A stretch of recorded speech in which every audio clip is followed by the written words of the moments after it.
let's hurry now before the indica starts to fully take effect. I don't know where any of my mics went. Oh, anyways. What up? Welcome to another episode of I Could Be Meaner podcast by Play With Your Dick Not Me Productions. Yeah, that sounds good. That's got a nice ring to it. I don't even know what episode we're on. Are we on 8? I don't know.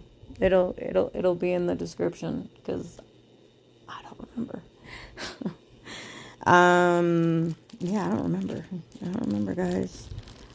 So, what are we talking about? Oh, I'm trying to get into these jelly beans. I hope everybody's been doing good. We're all surviving somehow. Gas prices going up, groceries going up. We are war again. And a third shutdown. Airline workers aren't getting paid. Shit is hard right now. So, how's everybody doing? So, I don't know. I just realized what time it was. And my girls are going to be going to bed in a second. Come here. Oh, I did not know that. Hold on. Okay, we're going to say goodnight to the littles real fast. Did Zaraya get her medicine? Oh, yeah, I'm getting it to her right now. Oh, I love you. Sleep good. I'm so excited. You get to go on a field trip tomorrow. The first time. You did? Good job. Come here, baby. It's my first time. Mommy, yeah, what, my love? Is there going to be a day where we can never get a cooler? Yes, there will eventually come a day where you never have to go to school. But today or tomorrow is not that day. Yeah, I know. In a long time from now, you just started your school career. You're barely in kindergarten. Wait, well, I've been in there so long. I love you. No, you have not been there for so long. You just started. You just got into kindergarten. I've been there for long now. You haven't even been there a year. I'm sorry. School is not your bag. You're struggling. Here, one. Just one. Zay, take your melatonin. Oh, she dropped hers. Okay. Here, you got yours? Okay. Go to bed. Love you. Love you. Do you want me to take that? No. Thank you, though. What? Bed. It's already like 10 minutes past your bedtime. Go. I love you. Love you. Good night. Love you. Sleep good. Love you, bros. Sleep good. Do you need anything? No, I'm good. Thank you, baby. Okay. I probably should have started this after I tucked everybody in. But that's okay. It's my podcast. I can do what I want. I can do what I fucking want. You're going to hear kids in the background if you listen to my podcast. That's the way it is. Have you heard Bill Burr's podcast? No different. And he's a legend. You're going to hear everything in the background. Real life is happening. Behind the mics, I can't find. Tiger moved all my podcast stuff, and I don't know where it is now. I gotta ask him, and I keep forgetting. Anyways, this is your host, Capricorn Clark, aka Sadie. Oh my god. I think I might just axe this whole episode. Yeah, I probably won't upload it. I'm a mess. Crash out. Imminent. Just kidding. The crash out already happened. So what I want to talk about, it wasn't going to be like mental health or mindfulness per se, but it'll kind of tie in, I guess. Not mental health, but I guess healing. Yeah, I guess it still applies. So, real quick story, quick detour. Sorry. So, I called Tiger last night because he was at work, and I said, I found a loophole. And he's like, what are you talking about? I'm like, I found a loophole. So I have been watching this show, on Netflix called Blue Therapy. And if you haven't seen it, it is about these couples that live in the United Kingdom, and they are meeting with this therapist named Karen and basically doing couples counseling. And it's a social experiment. The cameras also follow them to their homes and how they interact with each other. And all the couples live in the UK, and they range from like Nigerian, Ghana, and a few other, ethnicities.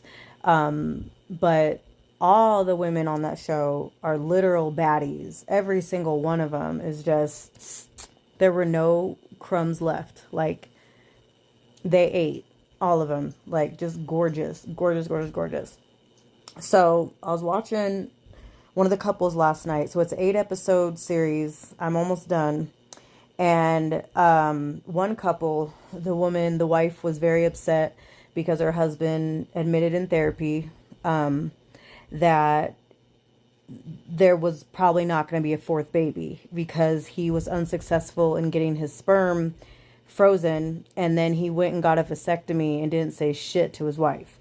So she just loses it in therapy and is just bawling, 'cause like her heart is just crushed in her dreams of having a fourth child. So as some of like my friends know, I give Tiger shit all the time because I would like another baby. I would totally be okay with it. And people look at me crazy when I go, yeah, I would want another baby. One more.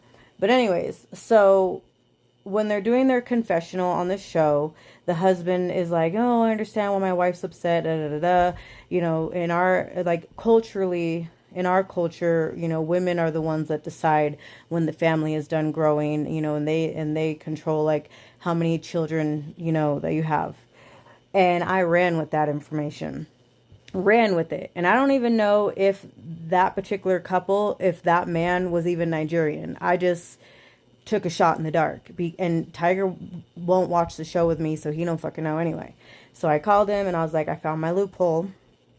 So I got my ancestry done a few years ago. I am majority Nigerian, but I am also a little bit of Ghana and a couple other things. I can't remember the other places in Africa.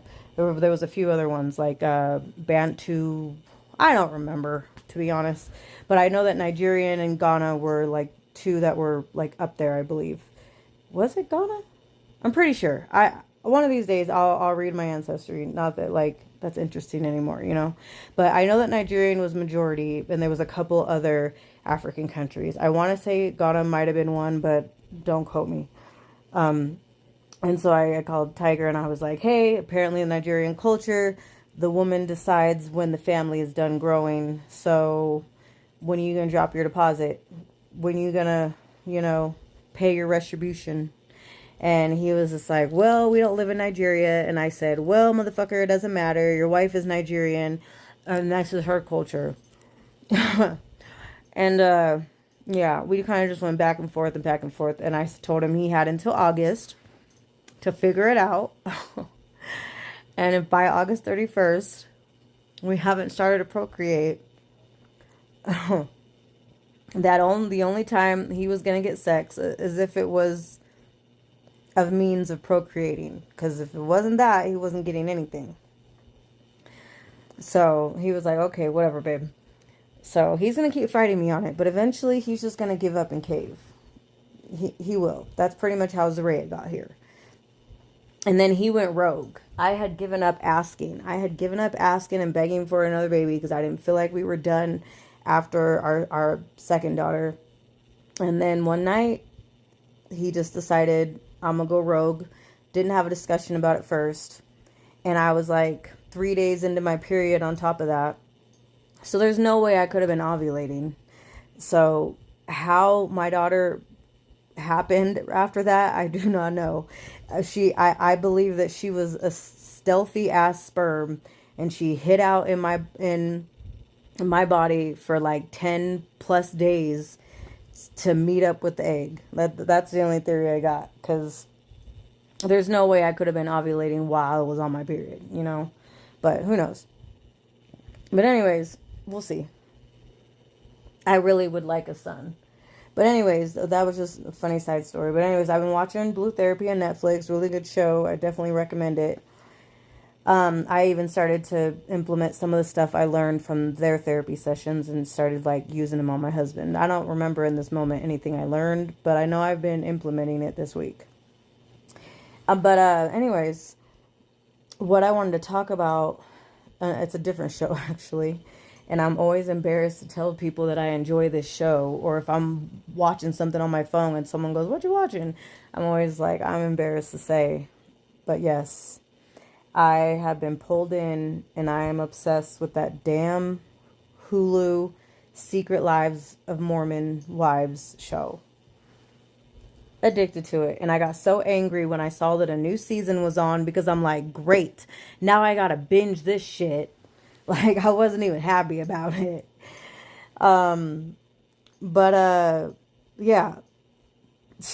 I mean, I couldn't get into the Real Housewives of Salt Lake City. Like, after the first episode, I was laughing my ass off, and like not in a good way.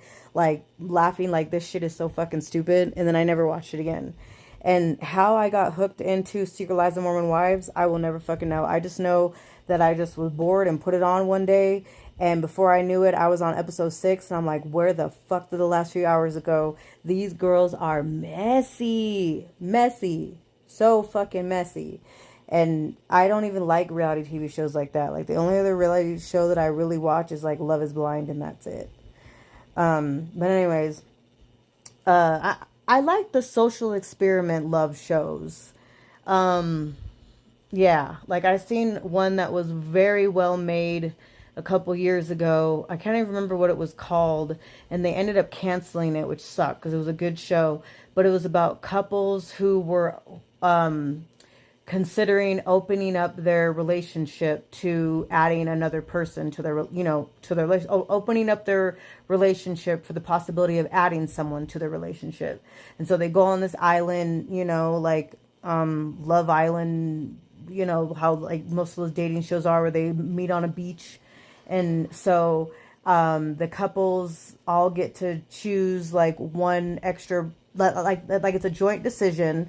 They meet like a few of the girls, because actually no, it wasn't all girls. It was all girls and one gay guy, I believe, and if I remember correctly. For the people that the couples could choose from, it was all women plus one gay guy.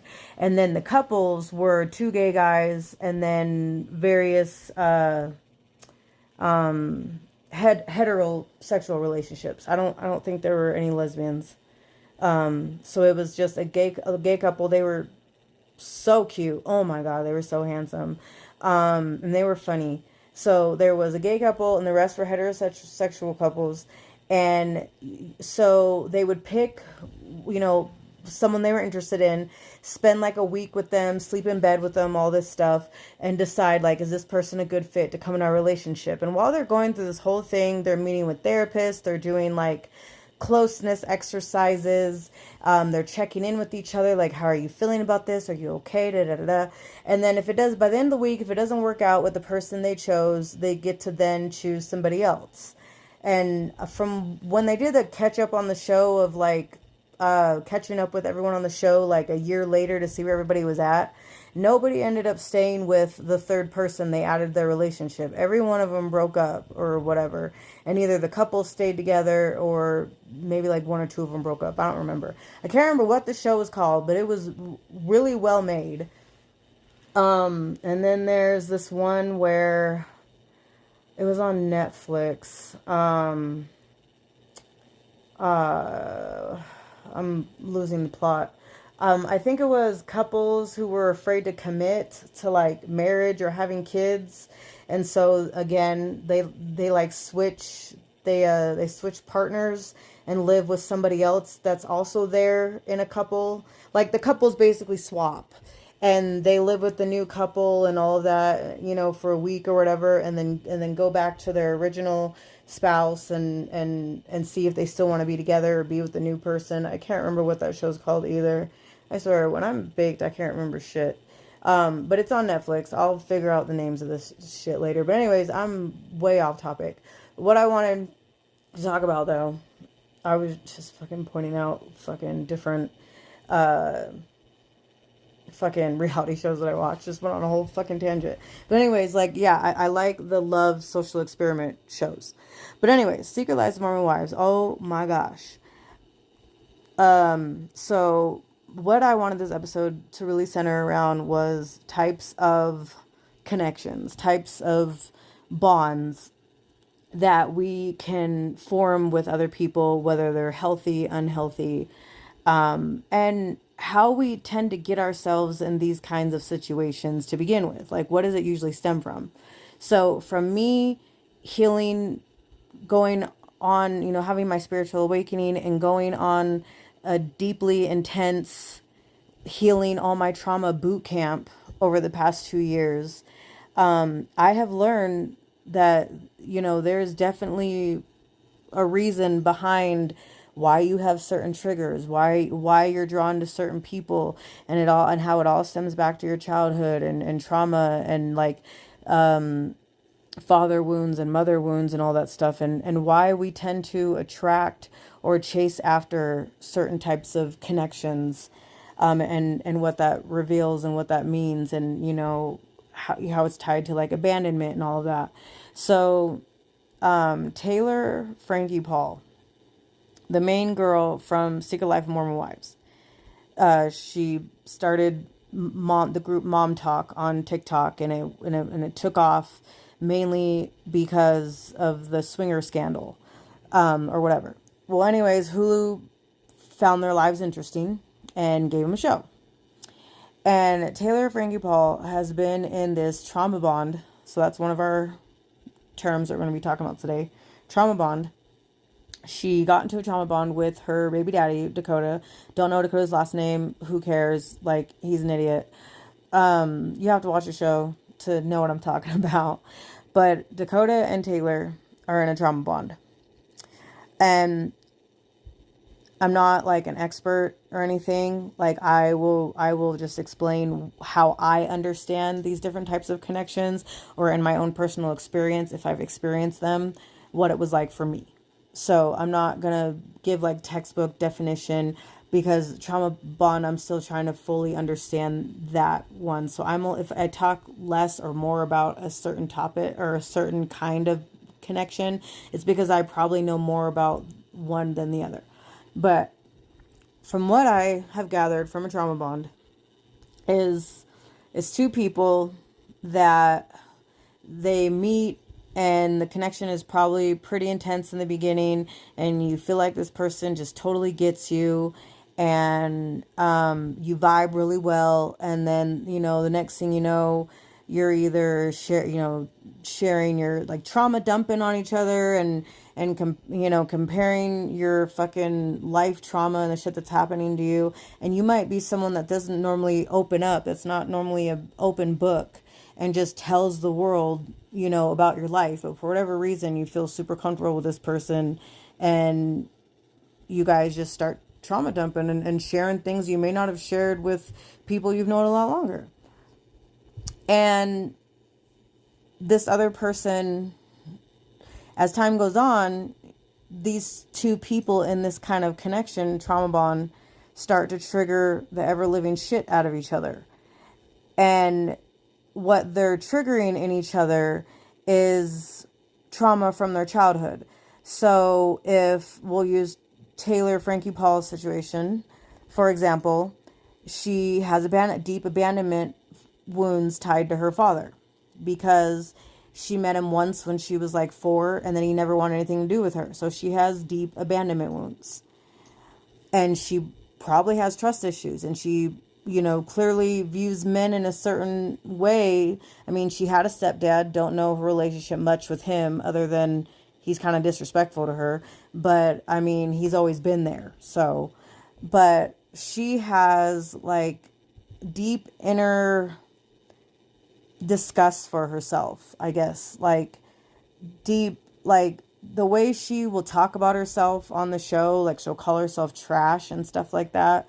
Like, she is very just very hard on herself and very self-critical. And so she doesn't believe that she deserves better. So she's used to men leaving. She's used to being treated like crap by men, i.e. her dad, because that's a crappy way to treat your child, to just never want anything to do with them. So her baby daddy Dakota mirrored these, not only mirrored this trauma back at her, but he also does, like, he also triggers all of that trauma, because he will have certain tendencies that remind her of her dad. Like, he'll lie, or he's not dependable, or he doesn't show up when she needs him. He was constantly cheating on her and stuff like that. He was mistreating her, and just, their relationship was extremely toxic. So he would be mirroring her, that trauma back to her, but also exhibiting behaviors that will also trigger her trauma, you know? And so, and they just can't leave each other alone. Like, they're just like addicted to each other, because they're continuously like chasing that high. Like the intensity of the connection, how the person makes them feel when things are good, and even how they make them feel when they're making them feel really bad. And so they trigger the fuck out of each other, maybe one more than the other. And then the other person like feeds off of that. And they're just mirroring each other's shit back to each other, but in the most unhealthiest ways. It's not in ways that helps them grow. It's not in ways that helps them evolve, help them heal whatsoever. They just keep, cycling together until, I guess, one of them is strong enough to break the fucking connection and turn around and go heal. And so, because that doesn't, I guess I'm assuming it takes a lot of effort on whoever wants to get out of the trauma bonds more's part. I think it takes a lot of effort for them to finally cut that tie and cut that connection and cut off contact and go heal, so they don't repeat those cycles with somebody else ever again, or with that person ever again. But from what I'm understanding, trauma bonds are very hard to break, because you're just cycling and screaming your trauma back at each other, and like in this continuous loop is how I interpret it. And nobody's leaving and going to heal, and they're not inspiring each other to heal. Like they know the situation, that the toxicity that they're in, they know it's not okay. They know it's not right. Maybe they don't know that they deserve better, but they definitely acknowledge, like, this isn't right. This isn't okay. Like, and they've acknowledged what's going on when they can name that it's a trauma bond, but that's still not enough for them to, break out of it. But like, it's toxic. Neither person is pushing the other one to heal. One of them may try to break the connection to go heal, only to be pulled back in by, I guess, the more toxic party of the two. So that is how it is interpreted to me, how it is explained to me, apparently what Taylor and Dakota are in. Like, he activates her wounds by exhibiting similar behavior to her dad, which just enrages her, and she just loses it. He gets entertainment out of it, but then she tries to move on, and then he has to do something stupid that he knows is stupid, like fuck one of her friends or something, because he knows it's going to get her attention. Like, he doesn't care if it's good or bad attention. He got her attention. And then as soon as he has her attention, he goes and, fucks off again and abandons her. And then she chases after him. And then, he does something to push her away. And then it goes and goes, back and forth and back and forth and back and forth. One tries to run, the other one chases you. And then that person that chased you ran and starts to run in the other direction. Then you turn around and chase them, and it just keeps going and going and going.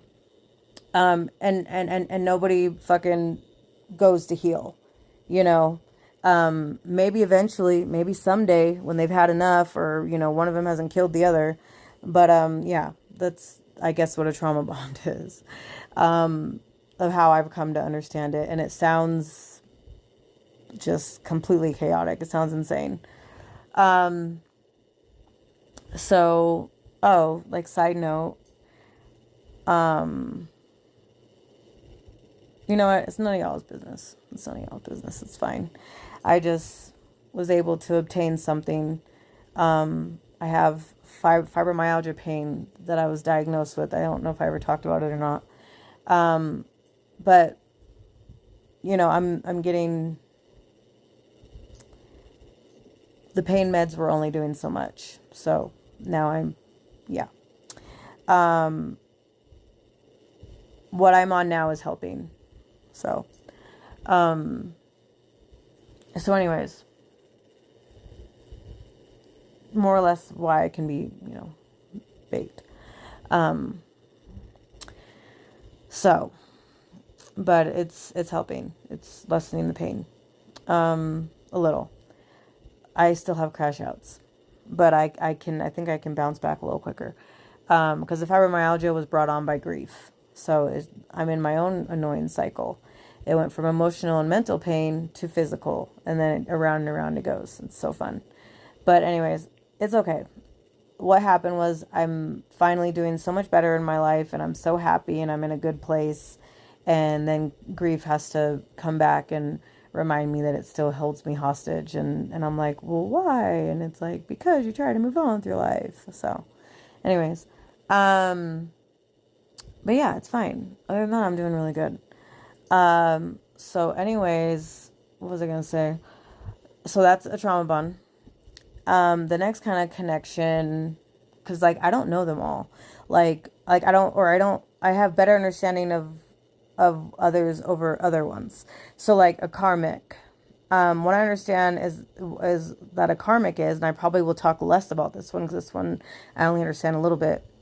So a karmic is somebody basically that comes into your life to teach you a lesson. It probably has something to do with something you did in your past life. And so the karma comes to you in the form of another person. And that person may come into your life. You may get along really well. You may really care about that person, and then they abruptly leave your life. And it may hurt, or you may have a hard time, you know, getting over it at first. And then in time, you learn that that person was just a life lesson for you. But with karmics, I'm told that it's not like a connection that lasts, or a condition that lasts, or whatever. Like you go through your period of not understanding why that person left, I'm sure, or why you guys stopped talking or whatever. And then you are able to completely just detach and move on with your life and remember that person fondly and understand that they were just an L, or not a loss, but you know, an L isn't always a loss. Sometimes it's also a lesson, like that kind of thing. So, you could get over and move past like karmics. And then a twin soul or twin flame. I don't know if I'm sure I've brought this one up in the past a little bit. So essentially a twin flame is, actually, before I get to twin flame, let's do soulmate first. So soulmate is a companion who is by your side in every lifetime. And in some lifetimes, they may be your husband or your wife or a friend or a sibling or your child, grandparent, a neighbor, somebody who just is a companion that goes with you and stays with you every lifetime. And a soulmate can be lots of different things. It doesn't have to just be romantic. Like I just said, a soulmate can be a brother, sister, friend, teacher, whoever. And you have some soul remembrance when you cross paths with them in your next life. So there may be some remembrance like in the eyes, or you guys may just vibe really, really well. And there's just something about your energy. It just is very similar, or you guys your energies just vibe, you know? And so there's some level of like remembrance, maybe not of, oh, I feel like I've known you forever, but there, Tiger is my, soulmate. And, So I actually had a past life reading done a couple weeks ago. And what she revealed to me is that Tiger and I have had like 10 lifetimes together. And he's been my husband in other ones. He's been my friend he was a female friend. He's been, I think, my child. I think my father. I remember the female friend was definitely one of them. Husband in another lifetime was another one. I can't 100% remember the other ones. I think it was like a neighbor and a sibling of some kind. I can't remember all 10. And so in this lifetime, Tiger has come in the form of my soulmate as my husband. Okay, so then we'll move to twin flames. So twin flame is an unbreakable connection. You cannot break, you can't do anything to break the twin flame connection. That is the other half of your soul. You gravitate towards each other in every lifetime. Sometimes it may be for a brief moment, sometimes it may be longer, but you have this level of remembrance between the two of you when you do meet. And you do have that feeling of, I feel like I've known you forever, or you feel like home. And every first reaction with someone's twin flame when they meet again in the new lifetime, every spiritual reaction that people experience is different from person to person. So not only is a twin flame the half part of your soul. So let's go back up for a little bit. So soulmate, you don't share a soul with your soulmate. You're two souls side by side. Companion. Forward. Twin flame. Twin flame is your soul cut in half. You are essentially them and they are you.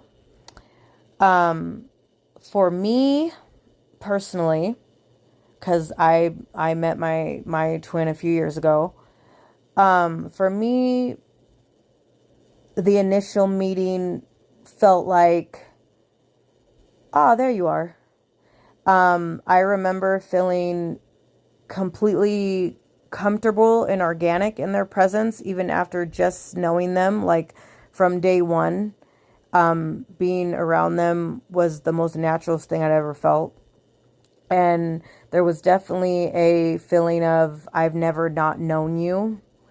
You and I have been something to each other in every lifetime, every multiverse, if you will. But I couldn't recall what. I remember because me and this person had an instant, like we bonded instantly. It was instant, organic, and intense how quickly we bonded. And it felt like, what? I forgot. Go to bed. It's too late. It's fine. I'll deal with it in the morning. I love you. Go to bed. So it felt like, sorry, I just fucking lost my train of thought. So because we bonded so quickly and we also were like immediately protective over each other, it was a very interesting feeling to be immediately protective over someone you just met. I remember thinking, because I wasn't spiritual then, I didn't understand any of the shit that started to happen when this person came into my life.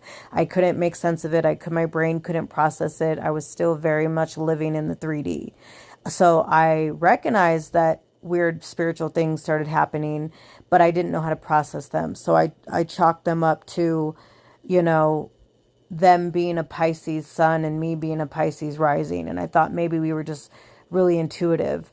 And then me being a Capricorn, like the most like spiritually inclined, most like close to being a psychic in the zodiac. Pisces is the closest to have like psychedelic abilities. And then and then Capricorn would be the second most like psychic zodiac sign. So back then, that's how I rationalized it. Like maybe because I'm a Capricorn sun, a Pisces rising, and they're a Pisces sun. Maybe that's why. That's what I thought in the beginning. But because we were so protective of each other in the very beginning, I remember wondering, like, were we siblings in a past life, or was it a mother-child connection?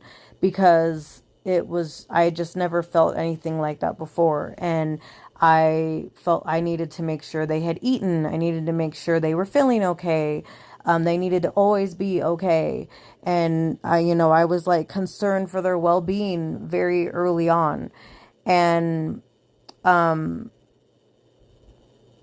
they could pick up on my energy shifts and my emotions without even being around me. And at first I didn't pick up on it, but when it kept happening, like a text or a phone call being like, you're not even around me, but you knew that I was crying, or you knew that I was upset, because I would get a text or a call like, are you okay? What's the matter? Like, why are you crying? And I'd be like, how the fuck did this person know? They're not even around me. And so they started being in tune with my emotions without being around me, and my energy shifts before I started then being able to feel theirs. And even without being around them, I could feel their energy shifting. I could feel when their energy was heavy. I could feel when their energy was loud. I could feel when they were sad, stressed out, angry, happy. And it became even more noticeable and loud and prominent once we were no longer in each other's lives. And the best way to describe that is when you start feeling emotions that don't belong to you. Like you could be having the most happiest day ever, best day ever, and then all of a sudden you're overcome with this feeling of sadness, and it doesn't feel like it belongs to you, but you're feeling it and you're sitting in it, and suddenly you're crying and you don't know why. You could just be smiling and laughing 2 seconds ago, and now you're bawling your eyes out, but it doesn't feel like those emotions belong to you. And you live your life like that day in and day out. It doesn't matter how long it's been since you've seen this person or talked to this person.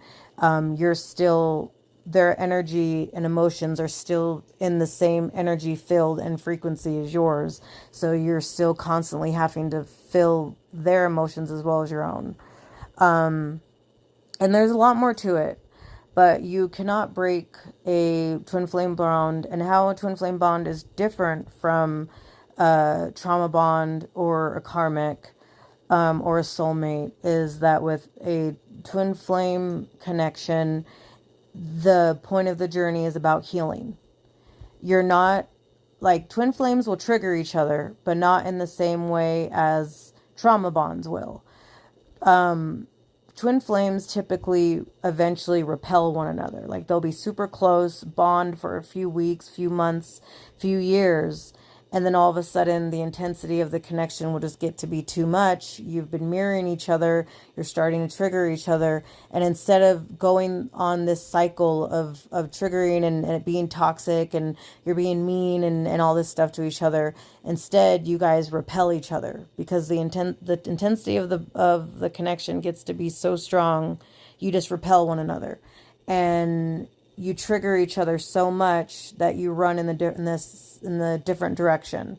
In the beginning, one person is running from the connection. In reality, they're running from themselves. They're running from their trauma. They're running from their childhood wounds, their father wounds, mother wounds, sister wounds, you name it. They're running from all their trauma. And the other person in the connection becomes the chaser because they don't know why this person is running from the connection that feels like amazing, and it feels like what unconditional love is supposed to feel like. And this person feels like they know you so well and you know them so well, and despite the fact that you were mirroring each other and mirroring each other's wounds back to the other person, you guys just can't handle being in proximity of each other. And so one of you runs, the other one chases, because they're also running from their healing. And so they chase, the one that ran continues to block, ignore, push them away. And it's not to hurt them, not to be mean. They push them away so they will stop focusing on them and turn around and go heal. So that's the difference. In a trauma bond, they chase each other. They chase each other, and nobody's working on healing. They just continue to trigger the other one, hurt the other one, trigger the other one, hurt the other one, mirror shit back to each other. But they continue to be involved with each other. They continue to talk. They continue to fight. They continue their relationship. They break up, get back together, break up, get back together, and, go back and forth, hurting each other and whatever else. And they keep chasing each other, and nobody is turning around to go heal. So that's the difference.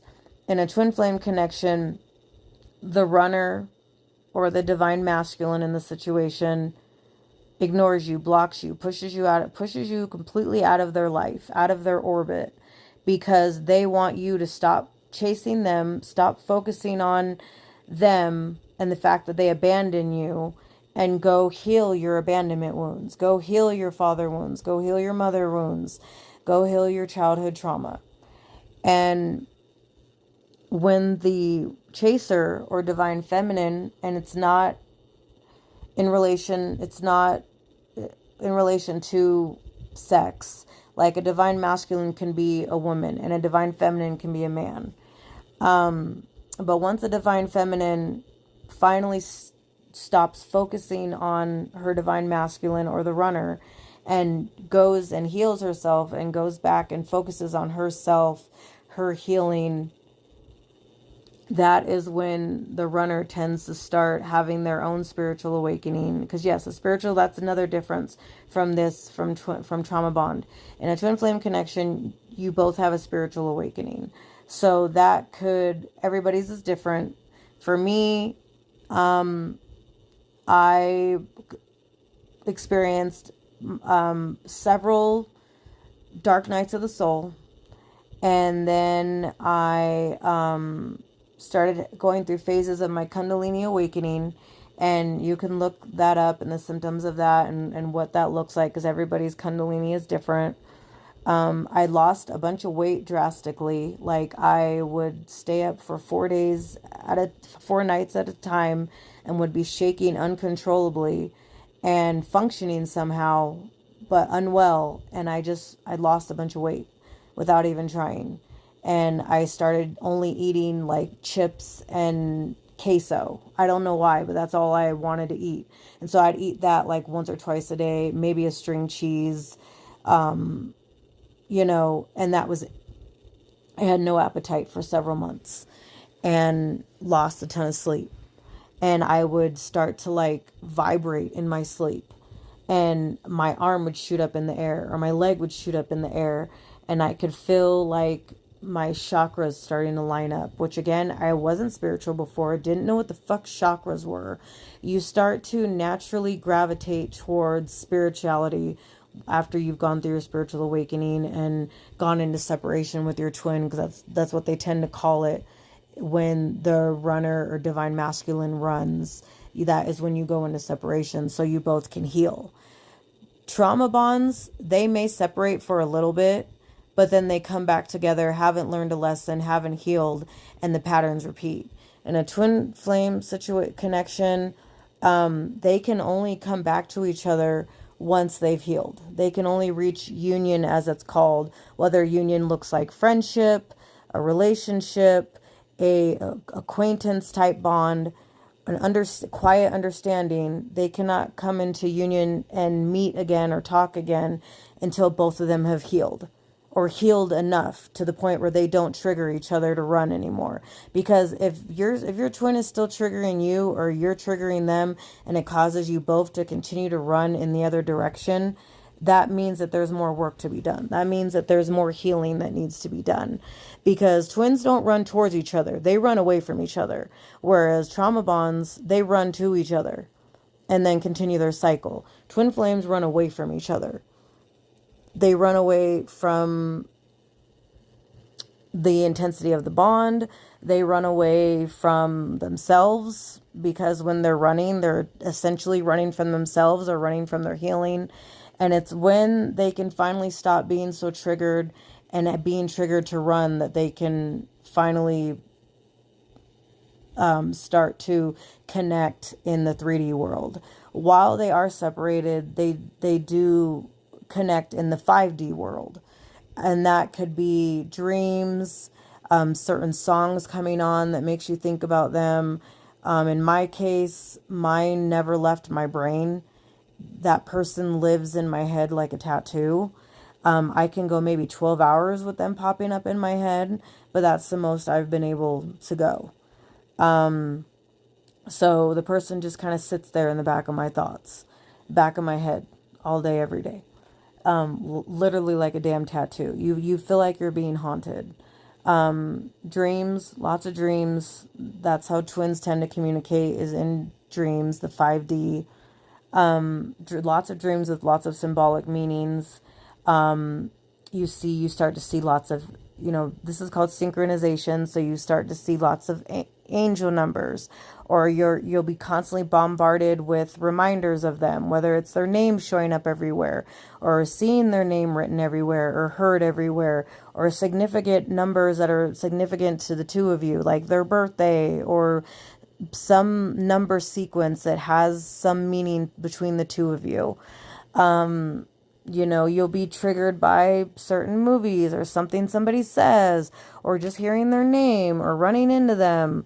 And these types of things the triggers response varies. You might break down and cry. You might fall to your knees. You might, get really upset. You might disassociate. It changes as time goes on how badly the triggers affect you. For me, it could be something as simple as running into this person's daughter at a store, and then I would be sobbing for 3 days, because even though that person's daughter wasn't them, their daughter was a connection of them. It hence was a reminder of them. And I would be bombarded with synchronizations or reminders of of this person constantly. And so, yeah, most of the time it would lead to complete crash outs, for a few days. And then I would have to balance my energy again. Energy, that's another thing. Like I said earlier, you can still feel their energy. You're still very connected by energy. So all day long, you're also not only being bombarded by thoughts of them, but you're being bombarded by being able to feel their energy and their emotion shifts. And then sometimes you're acting out those emotions. Like, again, you could be having the best day ever, and all of a sudden you're fucking angry, or all of a sudden you're crying profusely and you don't know why. And it doesn't feel like it's coming from you, or nothing happened in that day to suddenly make you flip the fuck out on everybody or whatever. And then it's fleeting, and then you're like, I don't know why I just felt that way, but that wasn't reflective to how my day's going, But anyways, I'm obviously going on about this one more because this is the one that I know the most about, because I've lived it. I'm living it. There's way more to it. That's why we have Google. But you can't break a twin flame connection. That person is the other half of you. You are stuck with them forever. And in every new lifetime, you guys will gravitate towards each other. And then eventually separate to go heal your shit individually. So, and you show up different in every lifetime to each other, but that remembrance is there when you do gravitate towards the other person. You may not remember right away who they are to you, but you'll know. And you only have one twin flame. You could have more than one karmic. You could have more than one soulmate. You could probably have more than one trauma bond, but you can only have one twin flame. So those are all the connections that I'm either vaguely or extremely familiar with. Either lived experience or have learned enough about it or researched enough about it. So, how we end up in some of these, I think I pretty much covered that, but like trauma, let's like dig back into trauma bond a little bit more. Again, using Taylor's example. So if you have a dad that's never been there, or you've had a dad who abused you, you may gravitate towards somebody who abuses you too, or treats you like crap too, because the body and the mind doesn't do what's good for it. It does what's familiar. It goes with what's familiar. It gravitates towards what's familiar. It chooses what's familiar. So even though a person going through a trauma bond may know that this is madness, they know that maybe they are aware at that point that they know they deserve better, but they have no idea of how to obtain it, because this is what their nervous system is used to. They're used to somebody being chaotic. They're used to somebody being toxic. They're used to somebody hurting them. They're used to someone abusing them. They're used to someone lying to them or something.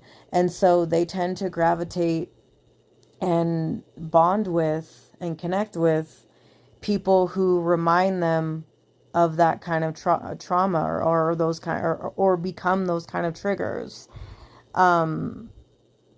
So again, if you have father wounds, you didn't feel very loved by your dad, or maybe he wasn't around, or maybe he was around, but he wasn't emotionally available or emotionally mature or intelligent to, meet all your needs and your emotional needs. And so, or again, was physically abusive, sexually abusive, verbally, and then and then maybe your dad's not around anymore. So you're no longer getting that treatment, getting that abuse.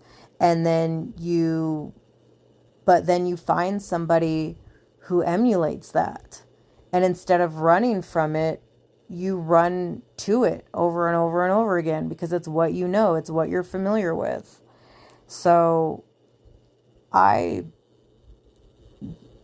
have never been in a trauma bond.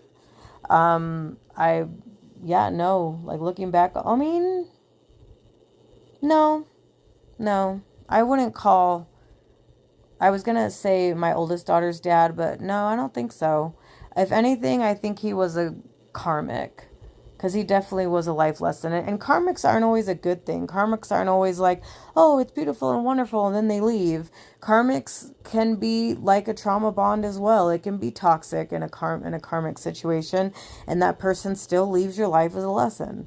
So I wouldn't say that my oldest daughter's dad was a trauma bond. I would say he was a karmic. Like, it was a lesson I needed to learn, because I learned a bunch of them. So yeah, I personally don't think I've ever been in a trauma bond. So I can't speak 100% to it and to people that have gone through it. But my heart definitely goes out to them. I'm assuming the best way to break a trauma bond is healing. I mean, it's got to be. In all those types of connections, healing is what you're supposed to, is the ultimate goal. Like that's really the point of all those connections, is healing. Learning and healing. That should always be the focus, not the other person, healing.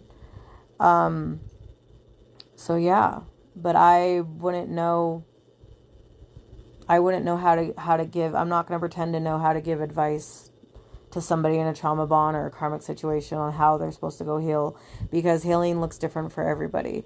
But one thing I can say is that healing is not linear. And I get reminded of that time and time and time and time and time again. So, but yeah, I will also say, give the loved ones in your life grace that are in any one of those connections and they're struggling. Give them grace. I understand it's frustrating to see someone you love and care about suffering, because they won't leave, a toxic boyfriend because they're trauma bonded to them, or toxic baby daddy or girlfriend or whoever.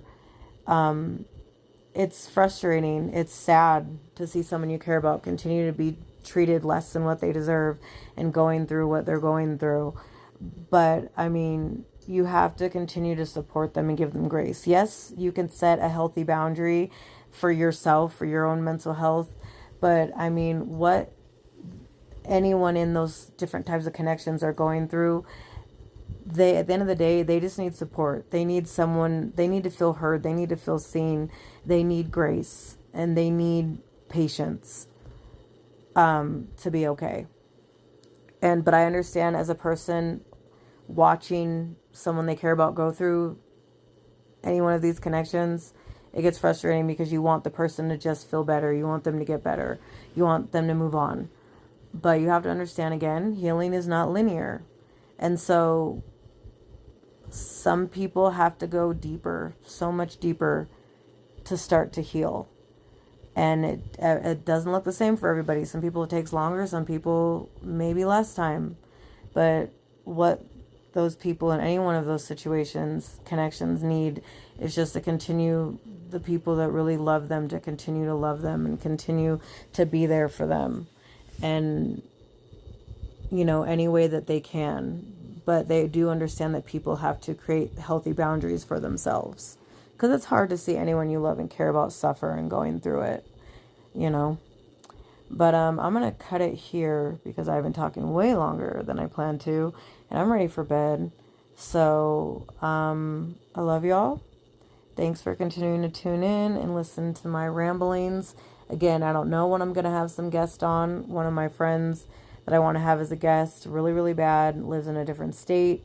I haven't figured out, well, it's not that I haven't figured it out. I haven't fucking Googled it to find out how we could do a podcast over the phone. I mean, she does come to Utah sometimes. So, I mean, we could possibly plan something then as well.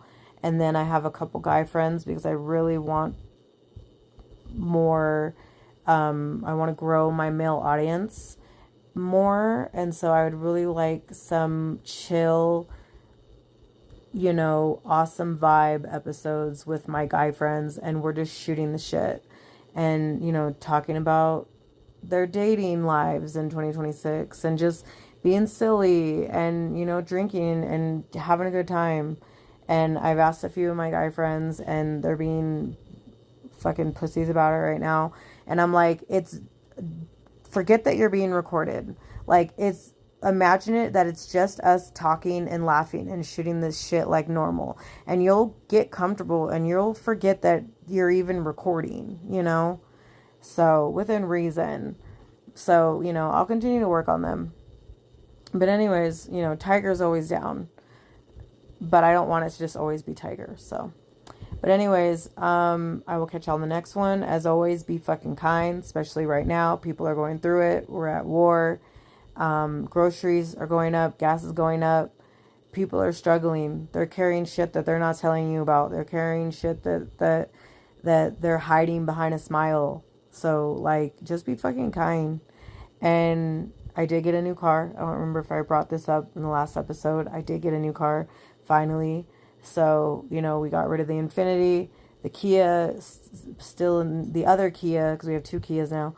The Kia Rondo, now needs, we're thinking what's it called? Transmission flush, because it's been acting weird lately. But yeah, so, I like it so far. But yeah, so God is good. But yeah, so be kind, and I will catch you on the next one.